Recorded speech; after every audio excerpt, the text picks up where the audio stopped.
Excuse me, আমরা CID থেকে আসছি। এই নয়না কোথায়? সিআইডি? হ্যাঁ। স্যার, ওপরে গিয়ে ডান দিকে। কিন্তু কি হয়েছে? কি হয়েছে স্যার?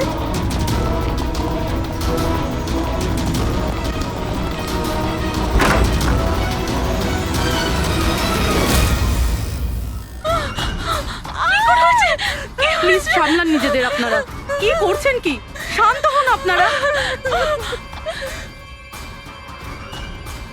এটা কি হয়ে গেল? ও সুইসাইড করেই নিল। গুলি চিনের নিচের থেকে উপরের দিকে গেছে। স্যার, অনেকটা রক্ত বেরিয়েছে। মনে হচ্ছে অনেকটা সময় কেটে গেছে। পিছনে সরো। কি দাদা, হলো? দাদা দেখ দাদা। নয়না, এই, কি হলো নয়না? ইন্সপেক্টর আমান? তুমি ওকে চেনো? হ্যাঁ, আমরা ট্রেনিং একাডেমিতে একসাথেই ছিলাম। কেন করলো স্যার নয়না এরকম? এটা তো আপনিই বলতে পারবেন। ওটা ওকে টর্চার করতে, মারতে, হ্যাঁ, ভয় দেখাতে, হুমকি দিতে কি এক্সপেক্ট করেছিলে তুমি? কি করতে? হ্যাঁ, অ্যাটেম্পট অফ সুইসাইডের জন্য তুমি জেলে যাবে। স্যার, এটা কি বলছেন আপনারা? দাদা এরকম করতে পারে না। স্যার, আপনারা এটা ঠিক করছেন না। প্লিজ এরকম করবেন না। কত মেন্টাল টর্চার করা হয়েছে ওকে, নিজেরই মাথায় গুলি করে নিয়েছে। সবাইকে বাইরে নিয়ে যাও। চলো তুমি বাইরে চলো। নয়না, চলো suicide করতে চলো পারে না। চলো চলো সবাই চলো। প্লিজ চলো, বেরো, বাইরে, please। চলো বাইরে যান বলছি। চলো, বেরো, চলো চলো। শান্ত হন। আপনি বাইরে। আপনিও যান। Please। চলুন চলুন। সেটাই হলো যেটা ওই গাইনোকোলজিস্ট বলেছিলেন। ও সুইসাইড করেই ফেললো।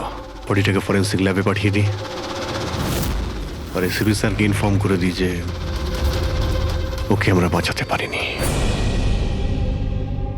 এক মিনিট, ওই ফোন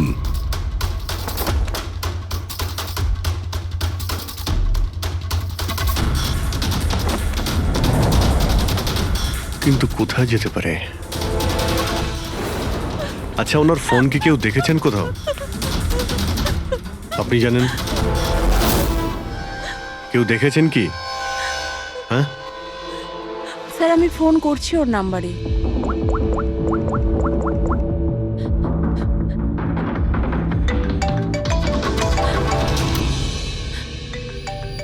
যশ বাবা, এদিকে এসো।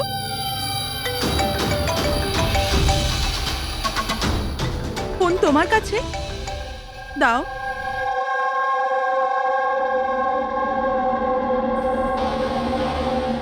আমি এটা গেম খেলার জন্য নিয়েছিলাম কাকির ঘর থেকে।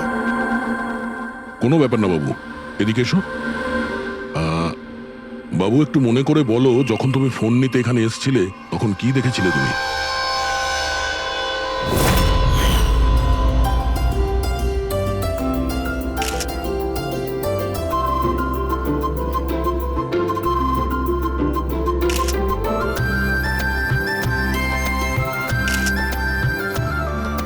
নয়না কত খুশি লাগছে, তাই না? কাকি আমার সাথে মোবাইলে গেম খেলবে?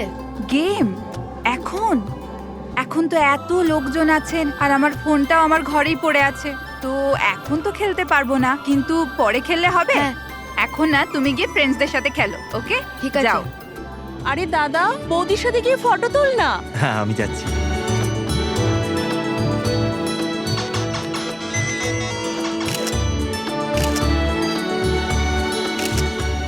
যশ বাবা, তুমি আবার মোবাইল নিয়ে বসে গেছো? মা প্লিজ ডিস্টার্ব করো না, মা প্লিজ। আরে কাকির অনুষ্ঠান চলছে, তুমি এখানে গেম খেলছো? হ্যাঁ, আর কিছুক্ষণ। আরে Please, বাবা, please। কাকির খারাপ লাগবে। চলো সোনা, চলো। আরে মা, কোনো মা নয়, অনেক গেম খেলেছো, আর ফোন নয়। কাকি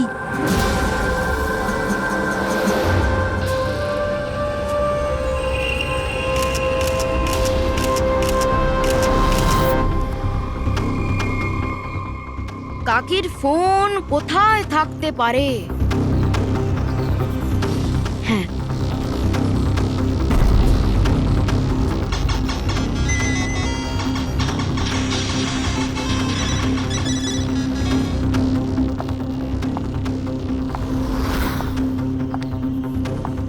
কাকি চলে এসছে। কিন্তু এরপর তুমি ফোনটা ফেরত কোথা থেকে পেলে? এখানে বাইরে পড়েছিল। থ্যাংক ইউ বাবু, তুমি আমাদের অনেক সাহায্য করলে। হুম,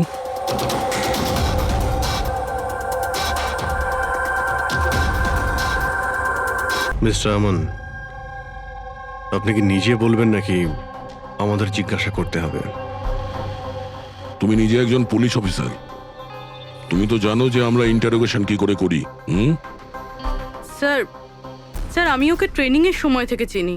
he is one of the best officers.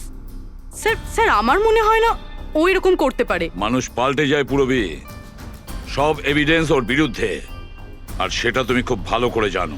Sir আমার বিশ্বাসই হচ্ছে না যে আপনারা সবাই এটা ভাবছেন যে আমি নয়নার ওপরে হাত তুলেছি।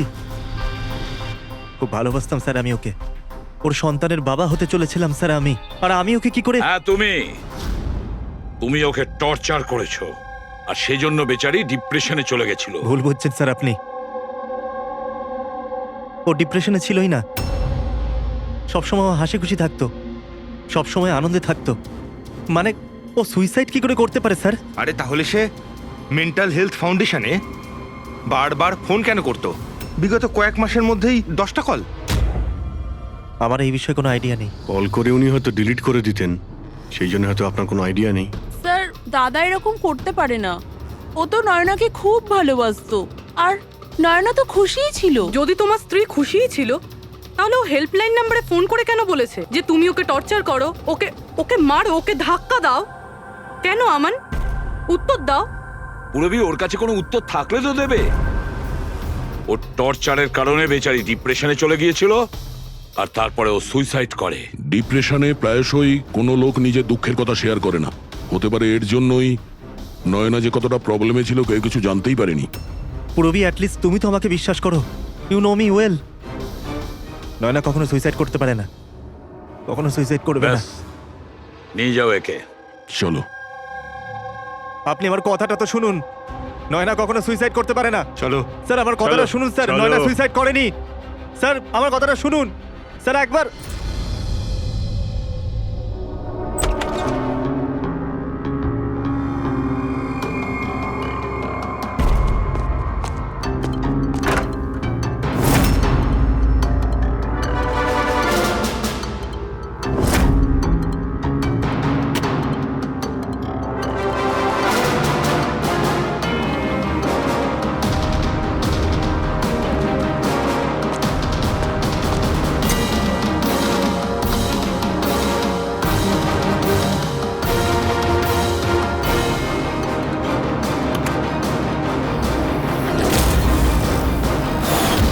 স্যার নয়না যখন সুইসাইডই করতে চাইছিল তাহলে ওর আসন্ন সন্তানের জন্য অনলাইন ওয়েবসাইট থেকে বেবি প্রোডাক্টসের শপিং কেন করেছিল? যাতে কারোর সন্দেহ না হয়। হতে পারে, কিন্তু স্যার আমার মনে হয় এটা একটু আশ্চর্য ব্যাপার স্যার। পুরো ব্যাপারটাই আশ্চর্য। তো আপনার মনে হচ্ছে যে আমার আর ভূমি এরা সত্যি বলছে? সেটা তো জানাই যাবে অভিজিৎ, কিন্তু তার আগে ওই সাতভক্ষণ অনুষ্ঠানে নয়নার যত কাছের লোক ছিল ওদের সবাইকে ডাকো। নয়নার সাথে আপনার সম্পর্ক কেমন ছিল? হ্যাঁ স্যার, খুব ভালো ছিল, আর খুব ভালো মেয়ে ছিল, সব সময় খুশি থাকতো। তাহলে আপনারও কি মনে হয়েছে যে ওর সঙ্গে কোনো গন্ডগোল হচ্ছে বা কোনো সমস্যা হয়েছে? আমরা অনেক কথা বলতাম, কিন্তু কখনো মনে হয়নি যে ওর হাজবেন্ডের সাথে বা বিয়ে নিয়ে কোনো প্রবলেম ছিল। শোনো বাবা, তোমার তোমার কাকিমাকে কেমন লাগতো? ভালোবাসতেন তোমায়? হ্যাঁ, কাকি আমাদের বাচ্চাদের খুব ভালোবাসতো, আর আমাকেও খুব ভালোবাসতো। উনি ওনার ফোনে আমায় গেমও ইনস্টল করতে দিয়েছিল। আচ্ছা, কাকিমা কখনো তোমাকে এমন কোনো কথা বলেছিল যেমন ওনার তোমার কাকার সাথে কোনো ঝগড়া হয়েছে অথবা ঝামেলা হয়েছে, এরকম কিছু? না, কাকি প্রেগনেন্ট ছিল তো, তাই জন্য উনি তাড়াতাড়ি রেগে যেতেন। আর মাই আমায় বলেছিল যে আমি যেন ওনাকে বিরক্ত না করি। আচ্ছা, নয়নার ব্যবহারে আপনার মানে কোনো সন্দেহ হয়েছিল? না, একদমই না। ও তো খুব খুশি ছিল, পুজোতে ফাংশনে ডান্সও করেছিল। ইনফ্যাক্ট অনেক বেশি এক্সাইটেড ছিল নিজের ফটোশুট নিয়ে। আর কোনো ছবি আছে? স্যার নয়না যতগুলো ফটো সব এর মধ্যেই আছে। ঠিক আছে, এগুলো আমরা রেখে দিচ্ছি। এখন আপনি আসতে পারেন। Thank you very much. Thank you sir. Sir সবকিছু শোনার পরে আমার তো মনে হচ্ছে যে এ এমন সত্যি কথাই বলছে। ওর ওয়াইফ যদি এত আনন্দেই থাকে তাহলে সুইসাইড কেন করতে গেল? সেটাই তো, সুইসাইড কেন করবে? গোলমাল আছে অভিজিৎ, কিছু না কিছু গোলমাল আছে। রাধার যে কটা ইনফরমেশন দেওয়ার ছিল সব দিয়ে দিয়েছে, তবু বুঝতে পারছি। একটা কাজ করো, ওই মেন্টাল হেলথ ফাউন্ডেশনে গিয়ে ওই নয়নার ব্যাপারে যা কিছু জানতে পারবে বের করে নিয়ে এসো। ওখানকার অপারেটরদের সঙ্গেও কথা বলো, খুঁটিয়ে খুঁটিয়ে ইনফরমেশন বের করো। হয়তো এমন কোনো কথা ও জানতো নয়নার ব্যাপারে যেটা আমাদের কাজে লাগবে।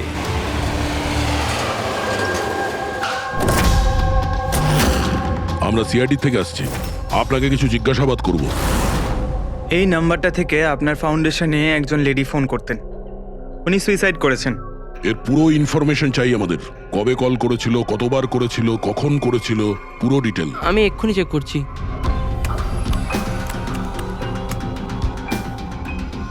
হ্যাঁ স্যার, এ অনেক কল করেছিল, শেষ 5 মাসে 10 বার। আচ্ছা, ওনার সঙ্গে কে কে কথা বলতেন? অ্যাকচুয়ালি স্যার, এনার সমস্ত কল রাধা ম্যাম হ্যান্ডেল করতেন, আর উনি এখানে ভলেন্টিয়ার। যখন এনার ফার্স্ট কল এসেছিল তখনও রাধা ম্যামেরই এখানে শিফট ছিল, আর তারপর উনি যখনই এখানে ফোন করেন বলেন রাধা ম্যামের সাথে কথা আছে। এই কলারের ব্যাপারে কিছু মনে পড়ছে? কোনো বিশেষ কথা, কিছু অদ্ভুত হয়েছে? এই কলারের ব্যাপারে স্যার, হ্যাঁ স্যার, একবার হয়েছিল স্যার। এই দেখুন স্যার, একই দিনে 2 বার কল এসেছিল। তো এতে অদ্ভুত কি? আমার মনে আছে স্যার, যেদিন প্রথম কল এসেছিল।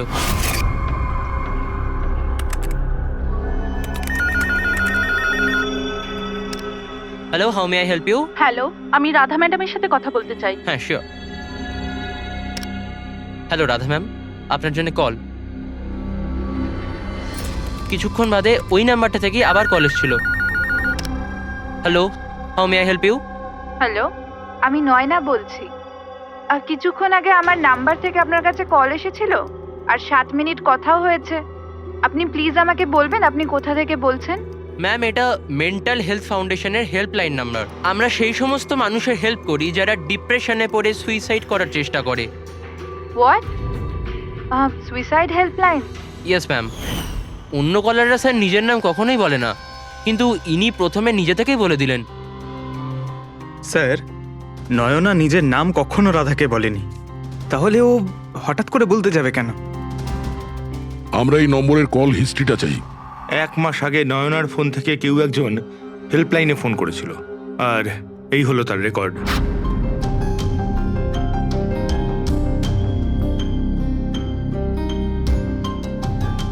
দশ তারিখ তো সেকেন্ড স্যাটারডে ছিল। তো তো কি হচ্ছে? কারণ সেকেন্ড আর ফোর্থ স্যাটারডে বাড়িতে ওর বন্ধুরা আসতো। মানে ওদের মধ্যে কেউ? এই এই দুটো কল তো দুপুরে দেখাচ্ছে। হ্যাঁ, ওর সমস্ত বন্ধুরা দুপুরেই আসতো। কতজন আসতো? তা প্রায় 8-10 জন। আচ্ছা, তুমি কি নয়নার সব বন্ধুদের চেনো? সবাইকে তো নয়, কিন্তু অনেককেই চিনতাম। আমার বোন ভূমিও আসতো। ভূমি, একটা কথা বল। গত মাসে যখন তুমি ওর বাড়িতে গিয়েছিলে দেখা করতে, তখন এমন কিছু হয়েছিল? মানে আমি বলতে চাইছি, অদ্ভুত কোনো ঘটনা বা সেরকম কিছু নিজেদের মধ্যে, বা কোনো খেলার সময় কিছু মনে আছে? না স্যার, এরকম তো কিছুই হয়নি। আমরা প্রতিবারের মতো যেমন খেলতাম সেরকমই খেলছিলাম। আর নয়না, ওকে দেখে কিছু কিছু ডাউট হয়েছিল? স্যার, নয়না তো খুশিই ছিল, ইনফ্যাক্ট মজা করছিল। হ্যাঁ, কিন্তু কিছুক্ষণ পর জানি না একদম সিরিয়াস হয়ে গেছিল, চিন্তিত লাগছিল। জানি না ওর কি হয়েছিল। 5151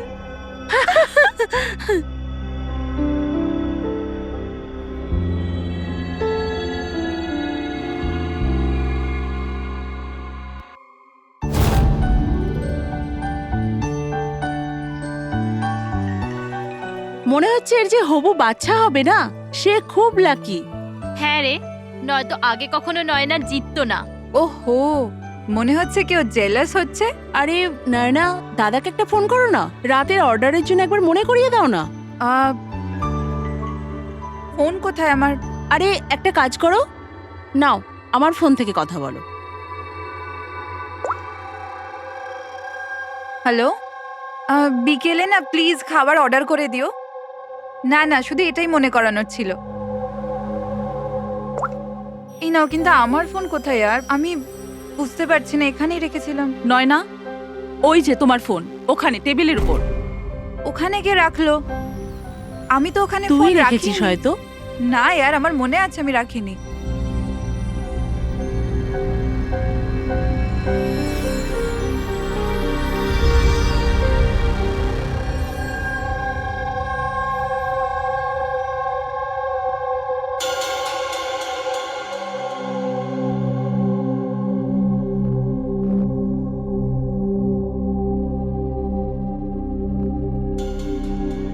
কে কল করেছিল? কি হলো? হ্যাঁ, তুই ঠিক আছিস তো? হ্যাঁ, কেন? জানবি, তোর কোনো টেনশন নেই তো? না, কোনো প্রবলেম নেই। কেন? তোদের যদি কোনো প্রবলেম থাকে তো প্লিজ আমায় বলিস। কেমন প্রবলেম? কি বলছিস তুই? তোর কি হয়েছে হঠাৎ করে? আরে কিছু হয়নি, প্রেগন্যান্সির মধ্যে এরকম মুড সুইংস হয়ে থাকে, এটা একটা ন্যাচারাল ব্যাপার। চলো আমরা সবাই খেলাটা কন্টিনিউ করি। স্যার, নয়না ভূমির ফোন থেকে আমানের সাথে কথা বলছিল দুপুর 1:03 থেকে 1:04 পর্যন্ত। 1:04 পর্যন্ত? আরে সুইসাইড হেল্পলাইনে যে প্রথম ফোন করা হয়েছিল 7 মিনিটের জন্যে, সেটা 12:57 থেকে 1:04 অবধি চলেছিল। আর সেকেন্ডটা 1:20 থেকে 1:21 পর্যন্ত। তার মানে অভিজিৎ, ওই 7 মিনিটের কলটা নয়না নিজে করেনি।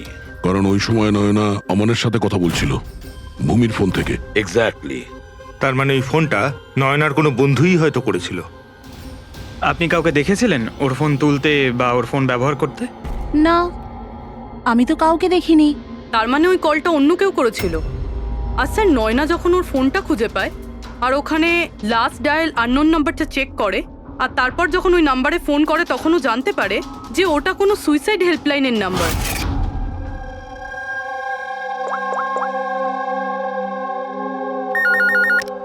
Hello, how may I help you? Hello, আমি নয়না বলছি।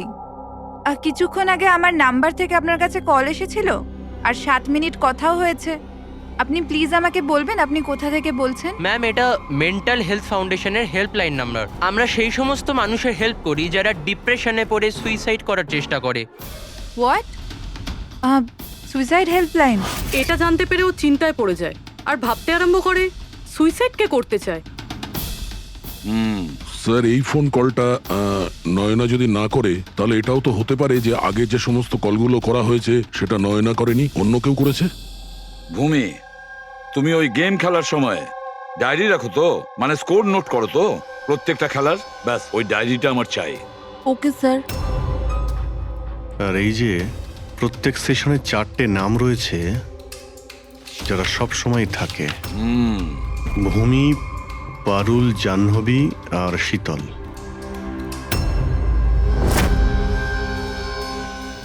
রাধা, একবার চেষ্টা করে দেখো, এই 3 জনের কথা শোনো। দেখো, এই 3 জনের মধ্যে কেউ কি তোমার সঙ্গে কথা বলেছিল? আমি এসব কেন করব? আমি আমার লাইফে খুব খুশি। আমি সুইসাইড কেন করব? যদি আমি ফোন করতাম তো নিজের ফোন থেকে করতাম, নয়নার ফোন থেকে কেন?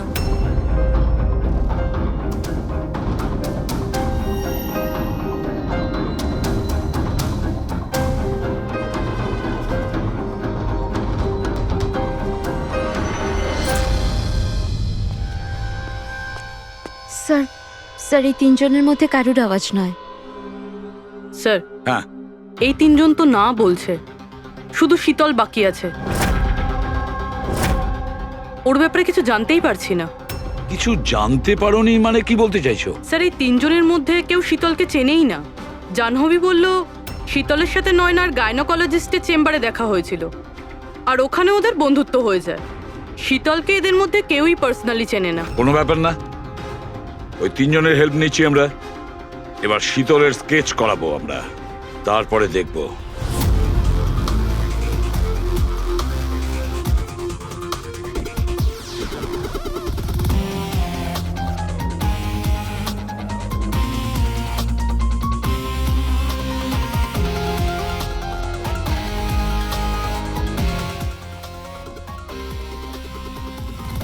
ডক্টর মিনা, এই স্কেচটা একটু মন দিয়ে দেখুন। আচ্ছা, এই মেয়েটা আপনার এখানে চিকিৎসা করাতে আসতো? I don't think so. আমার তো মনে পড়ছে না যে এরকম কোনো লেডি আমার কাছে কোনোদিন এসেছিল। কে ইনি? এর নাম শীতল। আমরা এটা বুঝতে পারি যে আপনার এখানে এত পেশেন্ট আসে যে এই সমস্ত পেশেন্টের নাম মনে রাখা তো মুশকিলের ব্যাপার। রাইট, বাট আমি আমার সব পেশেন্টদের পার্সোনালি চিনি। অ্যান্ড আই এম শিওর শীতল নামের কোনো পেশেন্ট আমার কোনোদিন ছিলই না। আচ্ছা, এই যে আপনার ক্লিনিকে সিসিটিভি ক্যামেরা লাগানো রয়েছে, এর ফুটেজ আমরা পেতে পারি? I don't think so, because ওটার স্টোরেজ ফুল হয়ে গেছিল, তাই আমাদের ডিলিট করতে হয়েছিল। ওকে, এনিওয়ে, থ্যাংক ইউ।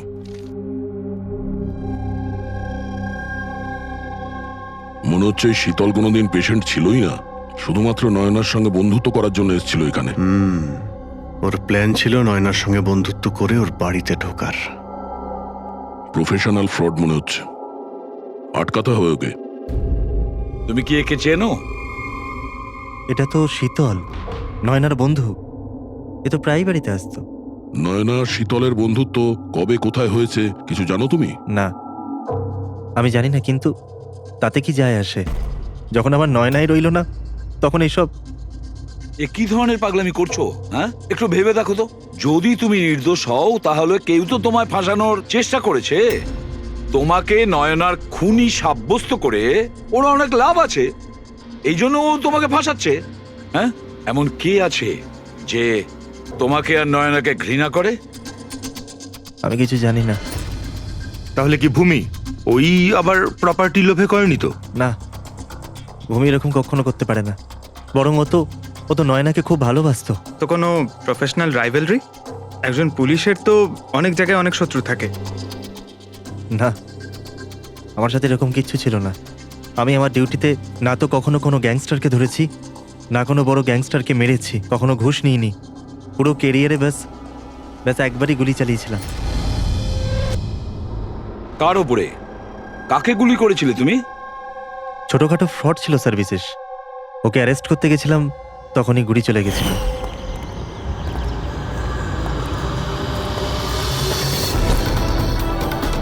এই বিশেষ, খবরদার ইন্সপেক্টর।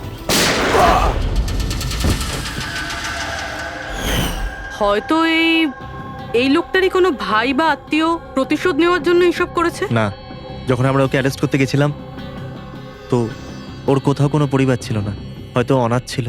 ঠিক আছে, যদি ওই লোকটার কোনো আত্মীয় স্বজন থাকে তাকে আমরা ছাড়বো না। স্যার, আমান ঠিক বলছিল। ওই লোকটার নিজের বলতে কেউ নেই, ফ্যামিলি, স্ত্রী, বাচ্চা কেউ না। তাহলে এর প্রতিশোধ কে নিচ্ছে? বাড়ির লোক নয়, কোনো বন্ধু হতে পারে। বন্ধুরা হয়তো প্রতিশোধ নিয়েছে। বন্ধুত্বের জন্য কে আজকাল নিজের প্রাণের ঝুঁকি নেয় স্যার? এসব তো শুধু গল্পের বইতেই দেখা যায়। নন্টে ফন্টে, হাবলু ঘাবলু, এখন এসব কোথায় স্যার? এটা কি? স্যার, একটা স্টোরেজ চুরির ঘটনায় বিশেষের সাথে আরও একটা নাম আছে, রেখা। রেখা? দুজনে মিলে অনেক চুরি করেছে। এদের ফটো দেয়নি কেন? স্যার, এরা তো ছদ্মবেশে চুরি করতো, হয়তো এই জন্যে। আর যখন বিশেষ মারা যায় তখন হয়তো এই জুটিটা ভেঙে যায় আর এই রেখা একা হয়ে যায়। রেখা? আমি জানি এই রেখা কে। স্যার, আমাদের ইনফর্মার এই বাড়িটার অ্যাড্রেসে দিয়েছিল।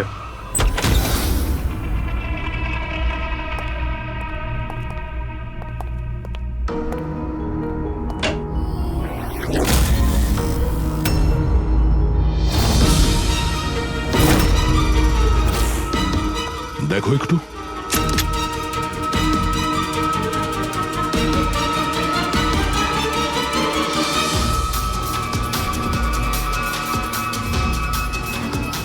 স্যার, মারা গেছে।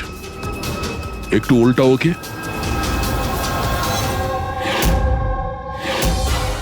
শীতল? আমাদের সন্দেহ ঠিকই ছিল, শীতলই রেখা। কিন্তু স্যার, আমরা তো ভাবছিলাম যে সব শীতল করছে। পঙ্কজ, অন্য কেউ আছে এর পেছনে।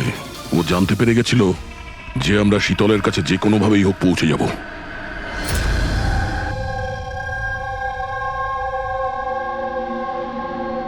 সারিকা, এর ঘাড়ের পেছনের দিকে এইখানে ক্ষত আছে।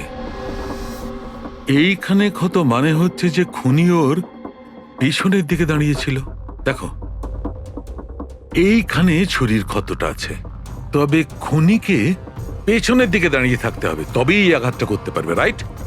হ্যাঁ স্যার, আর আমার মনে হয় ও হয়তো খুনিকে চিনতো, কারণ এই ক্ষতটা ছাড়া সারা শরীরে আর কোনো আঘাতের চিহ্ন খুঁজেই পাইনি। রাইট রাইট, সেটাও হতে পারে। তবে একটা কথা ঠিক, ও খুনিকে চিনতো বা চিনতো না, তবে একটা কথা ঠিক যে খুনি ওর পেছনে খুব কাছেই দাঁড়িয়েছিল। দেখো, এত জোরের সঙ্গে এই ছুরিটাকে ব্যবহার করা হয়েছিল যে খুব কাছেই দাঁড়িয়ে থাকতে হবে, তবেই জোরে মারতে পারবে। আর একটা কথা, এই যে ক্ষতটা আছে সেটা বলছে যে কেউ নিজের বাঁ হাতটা ব্যবহার করেছিল, কারণ যদি ডান হাত দিয়ে ছুরিটা মারা হতো তাহলে ক্ষতটা এই অ্যাঙ্গেলে হতো না। এক্ষেত্রে বাঁ হাতটা ব্যবহার করা হয়েছে। হ্যাঁ স্যার, তার মানে খুনি ডেফিনেটলি লেফট হ্যান্ডেড, তাই তো? একদম, এই খুনি লেফটি। আর দেখো, আরেকটা কথা, এত জোর দিয়ে এটা ব্যবহার করা হয়েছে। সাপোজ ধরো কোনো ডান হাতি লোক বাঁ হাতে ছুরিটা নিয়ে ব্যবহার করলে তাহলে এত জোরে আঘাতটা করা সম্ভব নয়। এটা সেই করতে পারে যে বাস্তবে একজন লেফটি নেটা। রাইট। খুনি একজন লেফটি, এটা একটা বড় ক্লু। এবার বলে দিও নাকে জনাব এসিপি সাহেবকে। আগে হ্যাঁ, প্রদ্যুম্ন সাহেব। হ্যাঁ বলো সালুকে, বলো। একটা বড় ক্লু পেয়েছি। যে ব্যক্তি এই ছুরিটা ব্যবহার করেছে সে আসলে লেফট হ্যান্ডার। থ্যাংক ইউ সালুকে। সালুকে ফোন করেছিল, বলছিল খুনি লেফট হ্যান্ডেড। স্যার, আমরা তো আগেই সবকিছু বলে দিয়েছি, তাহলে আমাদের এখানে আটকেছেন কেন? কেননা সত্যিটা এখনো জানা যায়নি। কাল রাতে আপনাদের সবার হাতে নয়নার ফোন গিয়েছিল। ঠিক করে মনে করে বলুন আর কি হয়েছিল। হয়তো আপনাদের মধ্যে কেউ ওকে দেখেছে বা শুনেছে অন্য কারোর সাথে কথা বলতে। ইয়শ বাবু, আই হোপ তোমার স্মৃতিশক্তি তো ভালো। কিছু মনে আছে তোমার? তুমি আমাদের সাহায্য করবে না? হ্যাঁ, কিন্তু আমি কাউকে তো দেখিনি। আচ্ছা, তোমার যা মনে আছে বলে দাও। আমি প্রমিস করছি যে আমাদের মধ্যে কেউ তোমাকে কিচ্ছু বলবে না। আমি কাকির রুমে তো গিয়েছিলাম, কিছুক্ষণের জন্য ফোন নিতে গেছিলাম। তারপর আমি গেম খেলছিলাম, আর কেউ আসছিল ওখান থেকে। তারপর আমি ফোনটা ওখানে সাইডে রেখে চলে গেছিলাম। কোন গেম খেলছিলে তুমি? স্যার, এটা কাকির মোবাইলে তুমি এই গেমটাই খেলছিলে? হ্যাঁ, আমি আর আমার বন্ধু নীলজ আমরা সবসময় এই গেমটাই খেলি। এই গেম তো অনেকেই একসঙ্গে খেলতে পারে, আর সবাই একে অপরকে দেখতেও পায়। তো নীরজ তোমাকে দেখতে পাচ্ছিল যখন তুমি ফোন ওখানে রাখো। স্যার, ফোনে তো রেকর্ড হচ্ছিল। ওখানে কি হয়েছিল সেটা নীরজের ফোন থেকে জানা যেতেই পারে। ঠিক আছে, দেখো বাবা, ঘাবড়াবে না। এখানে আমরা সবাই তোমার বন্ধু। শুধু কিছু জিজ্ঞেস করার আছে ইনফরমেশনের জন্য। যে গেম তোমরা খেলো না মোবাইল থেকে, সেগুলোর ব্যাপারে। যখন তুমি নিজের মোবাইলে গেম খেলছিলে তোমার বন্ধুর সাথে, তখন তুমি ওকে দেখতে পাচ্ছিলে তো? হ্যাঁ। আচ্ছা, আর একটা কথা বলো, যখন তুমি ওকে দেখতে পাচ্ছিলে তখন কি তুমি ওর পেছনে কাউকে দেখেছিলে? না, শুধু যশই ছিল। 1 মিনিট স্যার, যখন যশ ফিরে এলো না ততক্ষণ স্ক্রিন লক হয়নি। স্ক্রিন লক হয়নি মানে? স্যার, মানে গেম অ্যাক্টিভ ছিল, আর যখন গেম অ্যাক্টিভ থাকে তখন ও নিজে নিজেই স্ক্রিনশট নেয়। তাহলে তখনও নিশ্চয়ই নিয়েছে। আর প্রত্যেকটা স্ক্রিনশট ফোনে সেভ হয়ে থাকে। হ্যাঁ স্যার। দাও তোমার ফোনটা দাও। Thank you.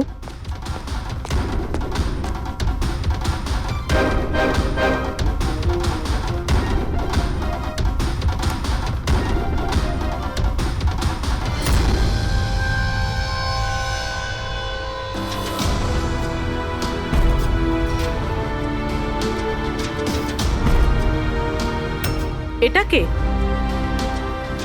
এটা এটা নয়না তো নয়।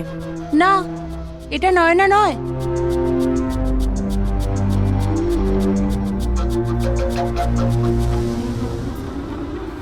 এক মিনিট পুরবি, একটু জুম করো এর উপরে।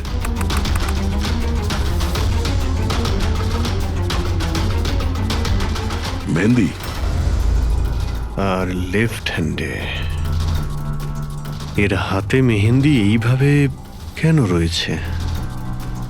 সেটা এই কারণে অভিজিৎ, কারণ এই হাতটা যে মহিলা, সে মহিলা ওখানে বাকি সবাইকে মেহেন্দি পড়াতে এসেছিল, আর ও লেফট হ্যান্ডেড। সবার আগেও শীতলকে দিয়ে হেল্পলাইনে ফোন করায়। রাধাকে একটু কলটা ট্রান্সফার করুন না প্লিজ। হ্যাঁ শিওর। আমি আর সহ্য করতে পারছি না দিদি। তারপর সে শীতলকে টাকা দেয় আর বলে, নয়না, তোমার রুমে তোমার জন্য তোমার কোনো আত্মীয় অপেক্ষা করছে। তার সুযোগ বুঝেই ও নয়নাকে খুন করে দেয়। কে হতে পারে এই মেহেন্দি পরা মহিলা? আমি জানি না উনি কে ছিলেন। ইনফ্যাক্ট কেউই জানে না উনি কে। নয়না বলেছিল যে শীতল ওনাকে ডেকেছিল আর ওই নিয়ে এসেছিল নিজের সাথে। আর এটাও জানি না যে ওকে কেন আনা হয়েছিল। নিজের কাজও ঠিক করে করছিল না ও, বাজে মেহেন্দি লাগাচ্ছিল সবাইকেও। দেখ না জাহ্নবী কিরকম মেহেন্দি লাগাচ্ছে ও, পুরোপুরি ঠিকঠাক লাগাচ্ছেও না। আপনি কি মেহেন্দি লাগাতে জানেন না নাকি? দেখে মনে হচ্ছে কেউ যেন লাগিয়ে আবার মুছে দিয়েছে। ও মেহেন্দি এত খারাপ করে লাগাচ্ছিল, তাহলে শীতল ওকে পাঠালো কেন? সবারই সন্দেহ হবে। কে হতে পারে? আমি জানি স্যার, ও আমাদের চোখের সামনেই ছিল।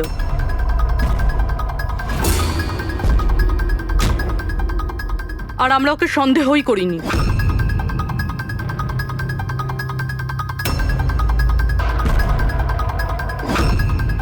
আপনি সামনে আসুন।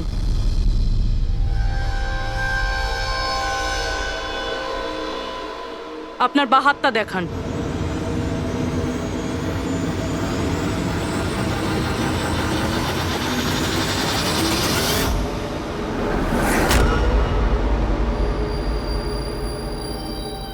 এই দেখুন স্যার। রাধা দেবী? স্যার, আমি এনার ওই ডায়েরি অনেকক্ষণ ধরে দেখেছি। ওতেও কালি এভাবেই ছড়িয়েছিল যেভাবে ওনার মেহেন্দি রয়েছে।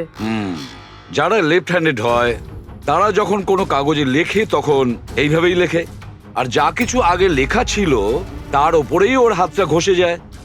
ফলে ওই কালি বা রং হাতে লেগে যায় যেভাবে রাধার হাতে লেগে আছে, তাই না? কেন মারলে তুমি নয়নাকে? কি ক্ষতি করেছিল তোমারও? হ্যাঁ, কারণ তুমি আমার বিশেষকে মেরেছিলে। তুমি আমার বিশেষের প্রাণ নিয়েছিলে। আমি বিশেষকে ভালোবাসতাম। ওর বাচ্চার মা হতে চলেছিলাম আমি।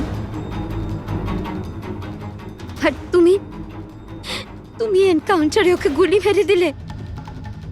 মেরে দিলে আমার বিশেষকে, মেরে দিলে তুমি বিশেষকে। আর সেই জন্য তুমি ঠিক করো তুমি ওর থেকে প্রতিশোধ নেবে। হ্যাঁ, যখন আমি জানতে পারলাম যে বিশেষই দুনিয়াতে নেই আর, তখন এই কষ্টে আমার বাচ্চা তো আমার পেটের ভিতরে মারা গেল। স্যার, এরই জন্যে তুমি আমার বাচ্চার প্রাণ নিয়েছো। যখন আমি জানতে পারলাম নয়না মা হতে চলেছে, তখন আমার মাথায় রক্ত চেপে গেল। যে যে সুখ আমি নিচে পেলাম না, সেটা সেটা আমি নয়নাকে কি করে দিতে পারি? মেরে দিলাম আমি নয়নাকে, মেরে দিলাম ওকে। তো সেই জন্য তুমি মেন্টাল হেলথ ফাউন্ডেশনে অ্যাজ আ ভলেন্টিয়ার তুমি কাজ করতে শুরু করেছিলে। আর শীতল তোমাকে না, তুমি শীতলকে কাজ দিয়েছো নয়নার সঙ্গে বন্ধুত্ব করার জন্য। হ্যাঁ, শীতলকে আমিই পাঠিয়েছিলাম নয়নার ঘরে, যাতে ও নয়নার ঘর থেকে আমাকে ফোন করতে পারে আমার হেল্পলাইন নাম্বারে। ও আমার ব্যাপারে লোককে জিজ্ঞাসা করে। আর সাধের অনুষ্ঠানে ওই শীতলে আমাকে নয়নার ঘরে ডেকেছিল। আর আর আমি ওখানেই ছিলাম। আমার পক্ষে আর সম্ভব নয় দিদি, আমি যাচ্ছি। এখন তোমার শেষ কাজটা করো, নিচে গিয়ে নয়নাকে এখানে পাঠাও। এখনই পাঠাচ্ছি। আর হ্যাঁ, মোবাইলটা বাইরে রেখে যাও। তোমার রুমে তোমার জন্য তোমার কোনো আত্মীয় অপেক্ষা করছে। ইমন তো এবার বুঝতে পারবে একলা হওয়ার যন্ত্রণা কি। এ তো হওয়ারই ছিল, একটা মায়ের থেকে তার বাচ্চাকে কেড়ে নিয়ে ও মা হতে চলেছিল। এই জন্যই আমি নয়নাকে মেরে দিয়েছি। আর তারপর চালাকি করে আপনি নিজে সিআইডির কাছে এলেন, যাতে আমাদের আপনার উপর সন্দেহ না হয় আর আমরা অন্য কাউকে সন্দেহ করি। আর যখন তুমি দেখলে যে আমরা ওকে অ্যারেস্ট করছি না, তখন তুমি শীতলকেও মেরে ফেললে সাক্ষী নির্মূল করার জন্য। রাধা, এটা কিরকম প্রতিশোধ নিয়েছো তুমি? আইন তোমাকে কোনোদিন ক্ষমা করবে না। তোমার তো কঠোর শাস্তি হবে, সারা জীবন ধরে